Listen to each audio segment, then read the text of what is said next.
Hello, and welcome to this case study of instructional design, phone, fear, and focus, the Hangul solution. Hi, I'm John Muhlstein, and this is my case study. A business owner came to me with a problem. His business was receiving bad reviews on Yelp regarding its inbound customer service phone representatives. He had previously bought and provided them with some etiquette and skills training online, however, it had little effect. The following is a brief summary of key processes I used to understand the problem, then use ADDIE and SAM methodologies to create training and eventually solve the problem. The owner or stakeholder had only one simple objective: to make my inbound call team more pleasant, easier to work with, and reduce the number of negative reviews by people calling in. Understanding the limited scope, I decided that what I would do was some simple analysis before agreeing to create a savior program. The last thing I wanted to do was find out the needs of the project were larger than the charge I was given and fall short with a product that did not meet the need. Since the problem seemed to be with the call center, I sat down and had simple interviews with each of the 10 employees. It didn't take long until a central theme began to emerge. Each employee said some version identifying the same issue. When the phone rings, I know it's going to be someone who is angry. Through other questions, I also found that they were trained in conflict management. They knew their job was to handle these types of calls, and overall, they had good feelings about their job. I also listened to several calls and observed them in their environment. After talking with all of them, I realized that not only did they say the same things, they said those things in the same tone. When the phone rings, these were good people. They understood that their job was to calm people down and fix the issues and had training to do so. When the phone rings, the problem was between the first ring and when they picked up the phone. It was causing them to come into the conversation already stressed. That could be heard on the other line. When the phone rings, through front-end analysis, needs assessment, and identifying the goals and objectives, the written goal was: upon completion of this instruction, the learner will use a simple technique to calm themselves and prepare their mind to take the call, dislodge themselves from pre-ring thoughts, and prepare themselves to use the training to focus on the customer's needs. Evaluation could be simple and in two parts. One, a simple evaluation questionnaire for employees, and two, a count of negative reviews both pre and post-training. I met with the owner's stakeholder to share my findings. He sat back and didn't say anything for a few minutes. Then he said quietly, "I hate to admit it, but I have the same issue. My phone tells me who's calling, and when I see certain employees' names come up, I get all stressed out. So what do?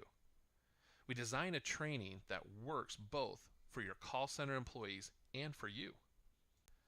I went through the process of using Bloom's taxonomy, evaluating the learners, and thinking about the environmental context. I came up with the following.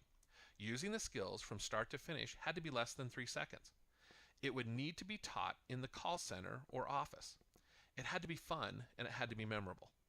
While reviewing these constraints with the written goal, I came up with a training solution that could be mapped out. Now that I had a training idea, I needed to map it out and analyze it both with the goals and with the subtasks. The initial training map looked like this, taking into account that the call center and the manager would receive the same skills training, but that their goals, motivations, and justifications would be different and needed to be addressed. My idea now needed to go through the process of instructional strategy, which changed the training. The process provided that I needed to bring the two groups back together for the actual training. While reviewing Gagne's events of instructions, I realized that the learner could choose between a simple remember exercise and a more visual one to learn the skill, and that there was a way to provide feedback from coworkers that might help the buy-in and adoption for all the employees. Having a training strategy that met the goals and objectives and was also mapped out, I needed to evaluate the assessment tools that would tell us if the training worked or not. The following was decided. Employees had been honest in their self-evaluations prior to training. They would probably be at least useful after the training. The simplest and most direct method of evaluation would be to see the reduction in negative reviews online. Now I needed to take some time and see how I could motivate the groups to buy into the training and into the learning the skill. After reviewing Keller's ARCS model, I came to the following conclusions. They received a percentage of the customer's saved profit as a performance bonus. Increasing the retention rates increased their pay as a group. Feedback provided by coworkers would motivate anyone not using the training or skill, kind of like positive peer pressure.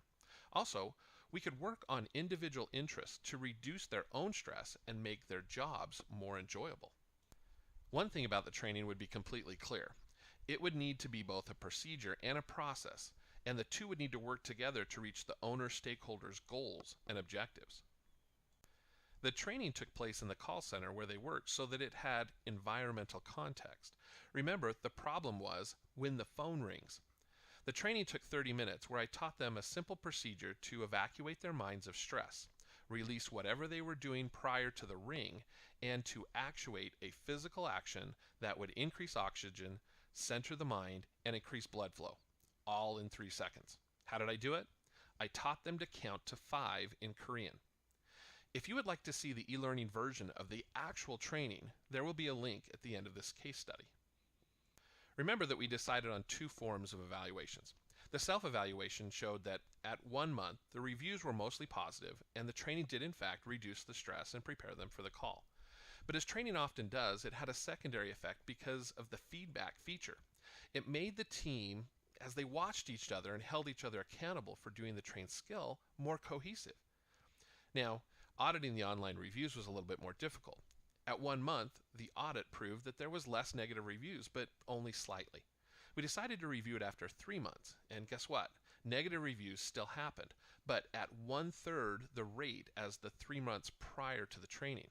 More importantly, it met the goals and objectives of the owner stakeholder. Although ADDIE was used in much of the creation of the original training, using SAM would have been equally feasible. SAM was developed by Allen Interactions and is defined as a different approach to the development of instructional design products that address the performance need through iterations, repeated small steps rather than with perfectly executed giant steps. Basically, SAM uses similar methods to software providers. They create 1.0, release it, take feedback, sprint to fix it, release 2.0, and start again. The first 4 steps of ADDIE were performed in a single day and had basic idea of the training program. However, the training took another week to be given. I could have just as easily taken a group of 3, trained them, and then tested the system, made corrections, and trained the rest of them. There is always time for the intellectual processes of ADDIE, but SAM would have been just as effective and taken a shorter amount of time. Thank you for watching. I appreciate you taking the time to take a look at this case study. If you would like to take the training discussed in the case study and see the simple solution for yourself, follow the link below. Remember that the username and password are case sensitive. Once again, thank you.